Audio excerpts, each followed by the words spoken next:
Alright guys, I'm doing a comparison with the old and new. This is the new alternator. And this is the old one. So I'm going to make sure that everything matches up. Looks good with all the locations for the bolts and screws. So this all lines up here. Packaged well. In the box it came with, well protected. Bounced around a little bit because it's protected. It didn't rip through the box, so I'll leave a link in the description. Put everything back together and hopefully it works. My battery died earlier, so I didn't get to finish all taking it apart, but I was able to loosen the belts, obviously, to get it off. And then this is just going to drop right down there and it'll come back up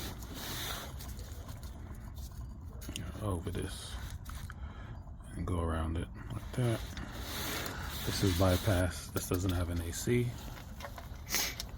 And then I'll just do another video when it's put back together. You can just reverse the steps.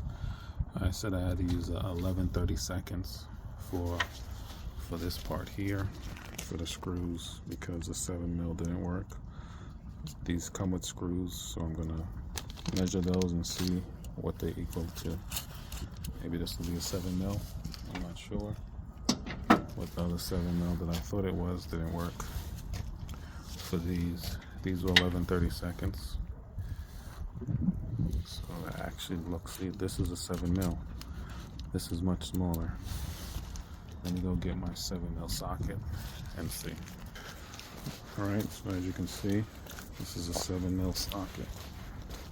Let's see how that works.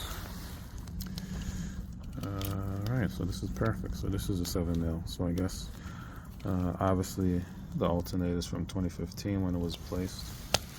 So I guess that's the old measurements. So the new alternators use a 7mm socket, so that'll work. Alright, so depending on when your alternator was replaced prior, it may not be a 7mm, it may be a 11, I believe it was 11/30 seconds. I had a video earlier. Yep, 11/30 seconds. So just be mindful of that.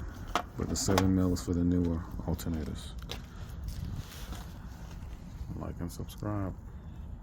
Leave comments in the chat. Alright guys, so I got to do a comparison with the alternators. The only issue that I'm having right now is you see the indentation here to fit in the lower bracket.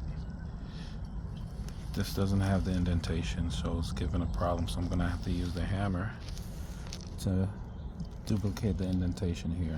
So the old alternator gave an indentation so that bracket could fit these two locations as well as this.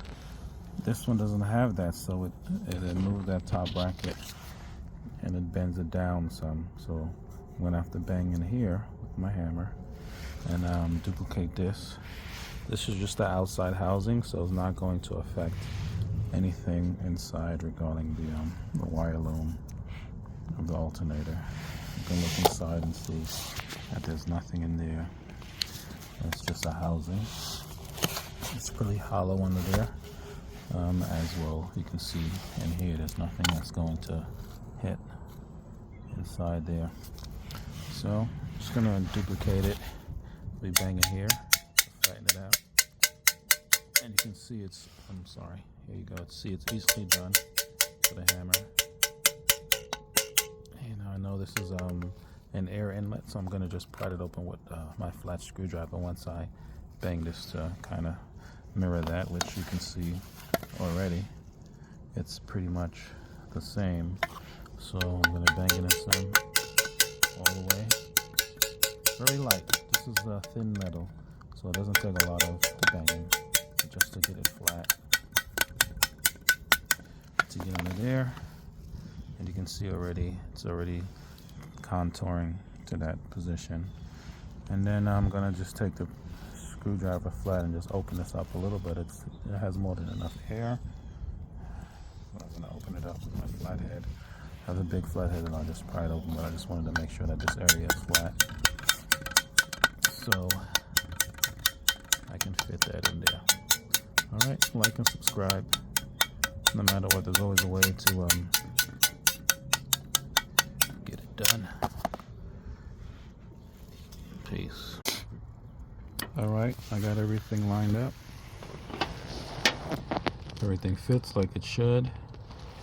So make sure you like and subscribe. You can see the bolt is in there on the side. It fits nice and snug. Clean fit all the way around. So I'm going to drop it as a whole and put it all in. I suggest you do that too. When you're dealing with new alternator, make it easier so then you don't have to reach behind, because this sometimes it's tricky to get to. And then I'm gonna, put this back up on the engine block down here, and just about ready to go. Then I'll add this one here, and then bolt everything back, and then do the adjustments on the other side for where the steering pulley is, for the tensioner for the belt. Like and subscribe.